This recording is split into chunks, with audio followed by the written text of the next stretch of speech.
Bismillahirrahmanirrahim. Assalamualaikum warahmatullahi wabarakatuh. Perkenalkan, nama saya Primadi Bagus Saputro. NIM saya 1710029. Kali ini saya akan mempresentasikan hasil kerja kami, yaitu terkait dengan perang salib. Tidak usah panjang lebar karena mengingat durasi waktunya hanya sebentar, langsung saja ya. Perang salib adalah serangkaian perang yang terjadi di kawasan Timur Laut Tengah dengan tujuan membebaskan tanah suci dari penjajahan Islam. Perang salib terjadi pada abad pertengahan dan merupakan sebutan untuk perang-perang yang disetujui oleh gereja-gereja di kawasan Eropa sana. Kemudian perang salib terjadi pada tahun Perang salib terjadi pada tahun 1095 hingga tahun 1291 Masehi. Yang pertama kali perang salib disuruhkan oleh Paus Urbanus II pada tahun 1095 yang bertujuan untuk memulihkan akses untuk kaum Nasrani menuju tempat-tempat suci di Yerusalem dan sekitarnya. Perang salib pertama ini dilatar belakangi dengan perang Arab Bizantium yang telah berlangsung selama berabad-abad dan kekalahan telak yang dialami pasukan Bizantium oleh Turk Seljuk di Manzikert pada tahun 1071 Masehi. Perang salib ini ada beberapa fase. Yang pertama yaitu perang salib pertama terjadi pada tahun 1095 hingga 1099 Masehi. Yang kedua, perang salib 2 terjadi pada tahun 1147 hingga 1149 Masehi. Yang ketiga, perang salib 3 terjadi pada tahun 1187 hingga 1191 Masehi. Kemudian yang keempat, perang salib 4 terjadi pada tahun 1202 hingga 1204 Masehi. Yang kelima terjadi pada tahun 1217 hingga 1221 Masehi. Yang keenam, perang salib 6 terjadi pada tahun 1228 hingga 1229 Masehi. Perang salib 7 terjadi pada tahun 1248 hingga 1254 Masehi. Perang salib 8 terjadi pada tahun 1270 Masehi. Dan yang terakhir, perang salib 9 terjadi pada tahun 1271 hingga 1291 Masehi. Itulah serangkaian perang salib yang terjadi. Kemudian yang selanjutnya yaitu dampak perang salib. Perang salib memberi dampak kuat terhadap dampak perang salib. Perang salib memberikan dampak kuat terhadap bagian timur dan barat. Selain kehancuran fisik, perang ini juga meninggalkan perubahan positif. Meskipun secara politis misi Kristen Eropa untuk menguasai dunia Islam gagal. Perang ini meninggalkan pengaruh yang kuat terhadap perkembangan Eropa pada masa selanjutnya. Dampak perang salib yang terjadi selama berabad-abad diantaranya adalah yang pertama, dampak paling menyedihkan adalah hancurnya peradaban Bizantium yang telah dikuasai umat Islam sejak perang salib keempat hingga masa kekuasaan Turki Utsmani tahun 1453. Hal ini menyebabkan seluruh kawasan pendukung kebudayaan Kristen Ortodok menghadapi kehancuran yang tidak terelakkan dengan sendirinya. Maka impian Paus Urban II untuk unifikasi dunia, kekuasaan Paus menjadi sirna. Itu saja yang bisa saya sampaikan. Selanjutnya akan dijelaskan oleh teman saya. Terima kasih. Assalamualaikum warahmatullahi wabarakatuh. Saya Indriani, NIM 1810041. Di sini saya akan menjelaskan dampak dari Perang Salib. Perang Salib memberikan dampak yang kuat terhadap Timur dan Barat.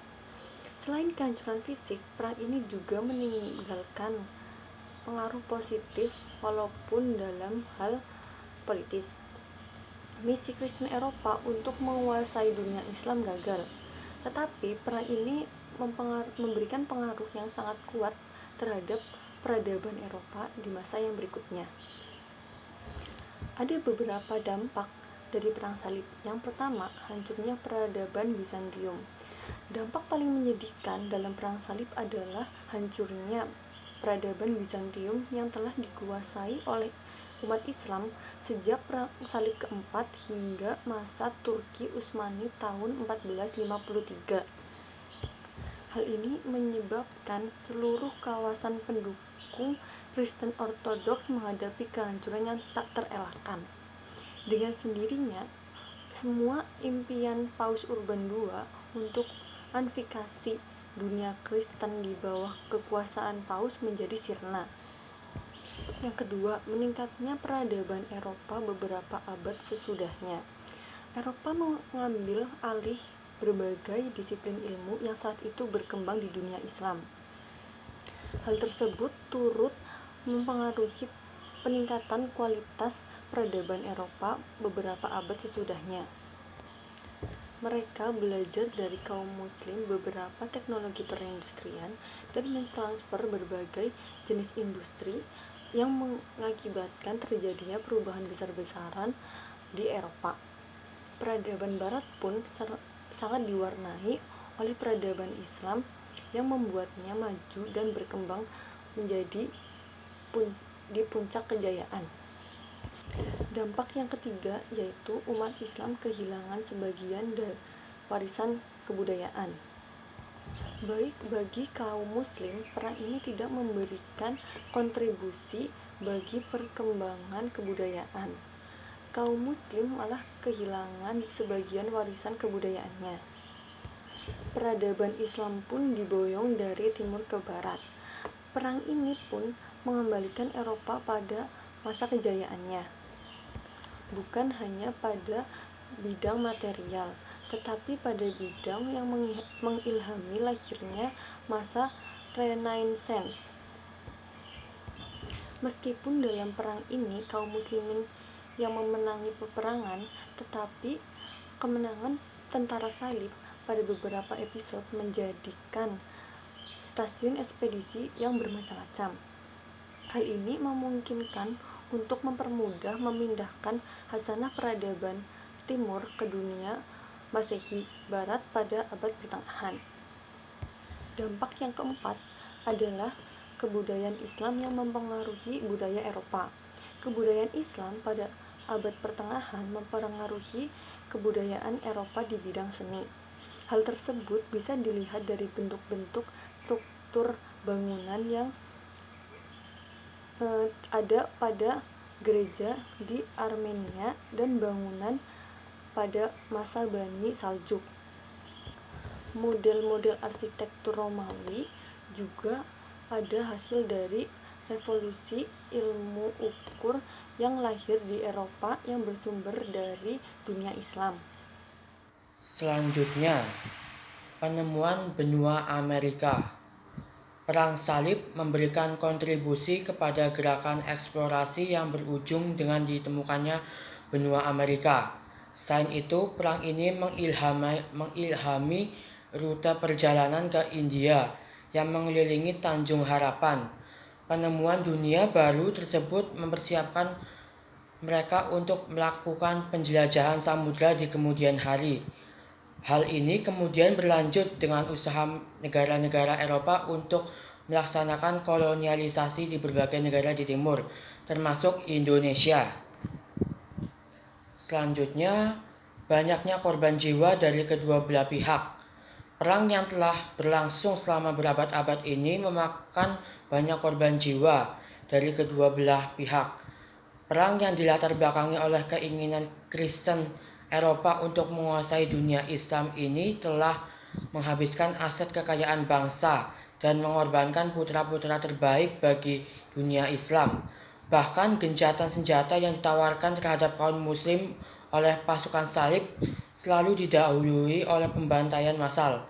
Hal ini kemudian merusak struktur masyarakat yang dalam batas tertentu menjadi penyebab keterbelakangan umat Islam dan dari umat lain. Lanjut, terputusnya jalur perdagangan Eropa dan Timur Tengah. Perang salib memberi pengaruh pada terputusnya jalur perdagangan Eropa dan Timur Tengah. Hal ini disokong dengan dikuasainya Konstantinopel. Pedagang Eropa pun mulai mencari jalan lain untuk mendapatkan rempah-rempah secara langsung. Pengaruh perang salib terhadap umat Islam ialah banyak kehilangan sebagian warisan kebudayaan karena dirampas oleh bangsa Eropa, serta hal ini juga banyak penyebab kemunduran di berbagai bidang dalam dunia Islam, terutama bidang pendidikan. Bukan hanya itu saja, perang salib juga mengakibatkan habisnya seluruh aset kekayaan umat Islam serta mengorbankan banyak jiwa kaum muslimin. Sekian presentasi dari kelompok kami, kurang lebihnya mohon maaf. Wassalamualaikum warahmatullahi wabarakatuh.